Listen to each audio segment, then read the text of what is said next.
ඔයාලා හැමෝම සාදරයෙන් පිළිගන්නවා අදත් අපේ channel එකට. ඉතින් ඔන්න අදත් අරන් ඇවිල්ලා තියෙන්නේ තවත් සුපිරි වීඩියෝ එකක්. ඉතින් අද මම ඔයාලත් එක්ක කතා කරන්න යන්නේ කොහොමද restore point එකක් හදාගන්නේ කියලා. ඉතින් ඔයාලා බලන්න ඇති මොකක්ද restore point එකක් කියන්නේ කියලා. ඉතින් restore point එකක් කියලා කියන්නේ උදාහරණයක් විදිහට ඔයාලා හිතන්න ඔයාලගේ කම්පියුටර් එකේ මොකක් හරි වැඩක් කර ඉන්නවා. ඉතින් උදාහරණයක් විදිහට මෙතනදී ඔයාගේ සිස්ටම් ෆයිල්ස් වලට හානියක් වෙන මොකක් හරි දෙයක් ඔයාගේ කම්පියුටර් එකේ කර ඉන්නවා නම් ඔයාලට මෙන්න මෙතනදී ඔයාගේ ෆයිල්ස් වලට මොකක් හරි හානියක් වුණොත් ඒක නැවතත් යථා තත්ත්වයට පත් කරගද්දි පොඩි ප්‍රශ්න කිහිපයකට මුහුණ දෙන්න ඕනේ. එහෙම රිකවර් කරන්න බැහැ නෝමලි. ඉතින් ඔන්න වගේ ප්‍රශ්න කිහිපයක් නිසා ඔයාලට අනිවාර්යයෙන්ම ගැටලු මතුවෙන්න පුළුවන්. ඉතින් ඔයා හිතන්න ඔයාලට පුළුවන් නම් ඔය දේ වෙන්න කලින්ම නවත්ත ගන්න. ඒක ඔයාලට කොච්චර දුරකට වැදගත් වෙයිද? ඉතින් අද මම කතා කරන්න යන්නේ ඔන්න ඔය දේ ගැන. ඉතින් අද මම ඔයාලට කියලා දෙන්න හදන්නේ ගොඩක්ම ලේසියෙන් අපේ කම්පියුටර් එකේ කොහොමද restore point එකක් හදාගන්නේ කියලා. ඉතින් ඒ කොහොමද කියලා බලන්න කලින් ඔයාලා තාමත් අපිව subscribe කරලා නැත්නම් අනිවාර්යයෙන්ම subscribe කරලා bell icon එකත් all කරගන්න. ඉතින් එහෙනම් අපි යමු වීඩියෝ එකට. ඉතින් මුලින්ම ඔයාලා කරන්න ඕනේ ඔයාලගේ search bar එකට ගිහිල්ලා create a restore point කියලා search කරගන්න. ඉතින් මාත් මගේ search bar එකේ create a restore point කියලා search කරනවා. එතකොට මෙන්න මේ විදිහට අපිට බලන්න පුළුවන් උඩින්ම result එකක් එනවා create a restore point කියලා. මෙන්න මේක ඔයාලා click කරන්න. ඉතින් ඒක click කරාට පස්සේ මෙන්න මේ විදිහේ box දෙකක් open වෙනවා පොඩි window දෙකක්. ඉතින් මෙතන system protection කියන එක යටතේ අපිට මෙන්න මෙතන බලා ගන්න පුළුවන් protection settings කියලා එකක්. ඉතින් මෙතන අපිට අපේ Windows system files තියෙන C partition එක බලා ගන්න පුළුවන්. ඉතින් ඔයාලා මෙන්න මේ විදිහට ඒක click කරන්න. ඊට පස්සේ මෙන්න මෙතන තියෙනවා configure කියලා එකක්. මෙන්න මේ button එක click කරන්න. ඊට පස්සේ මෙන්න මෙතන තියෙනවා turn on system protection කියලා එකක්. ඔයාලා අන්නේ tick එක on කරගන්න. ඒක එහෙම on කරගෙන මෙන්න මෙතනින් ඔයාලා සාමාන්‍යයෙන් 100ට 2ක් 3ක් වගේ දෙන්න.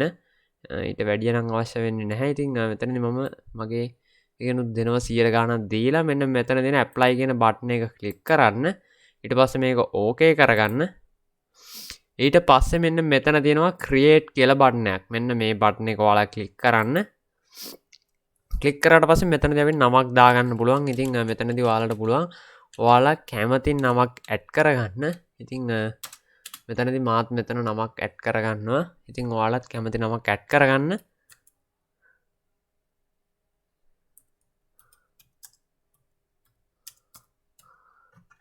ඉතින් ඔන්න ඔය විදිහට නමක් ඇඩ් කරගත්තට පස්සේ මෙන්න මෙතන තියෙන create කියන බටන් එක ක්ලික් කරන්න. ඉතින් ඊට පස්සේ ඔයාලට බලන්න පුළුවන් මෙන්න මේ විදිහට creating a restore point කියලා පොඩි මේ එකක් යනවා.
හරි ඉතින් ඊට පස්සේ අපිට බලන්න පුළුවන් මෙන්න මේ විදිහට ඒක ක්‍රියේට් වෙලා ඉවරයි කියලා මැසේජ් එකක් එවලා දෙනවා. ඊට පස්සේ මේක ක්ලෝස් කරගන්න.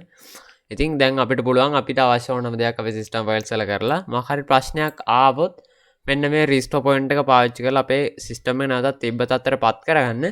ඉතින් එහෙම කරන්න මෙන්න මෙතන තියෙන සිස්ටම් රීස්ටෝර් කියන බටන් එක ක්ලික් කරන්න. එහෙම ක්ලික් කරාට පස්සේ මෙන්න මේ විදිහේ වින්ඩෝ එකක් එනවා. මේක නෙක්ස්ට් කරගන්න. ඉතින් මේක අපිට බලන්න පුළුවන් අපි ක්‍රියේට් කරලා තියෙන රීස්ටෝර් පොයින්ට් ඔක්කොම දිනෙත් එක්කම. ඉතින් මෙතනදී මෙන්න මේක නෙක්ස්ට් කරගන්න තමයි තියෙන්නේ. ඊට පස්සේ මෙතන ෆිනිෂ් කියන එක ක්ලික් කරාට පස්සේ මැසේජ් එකක් එනවා. ඒක yes කියලා දුන්නාට පස්සේ නැවත මේක රීස්ටෝර් පොයින්ට් එක රීස්ටෝර් වෙන්න පටන් ගන්නවා.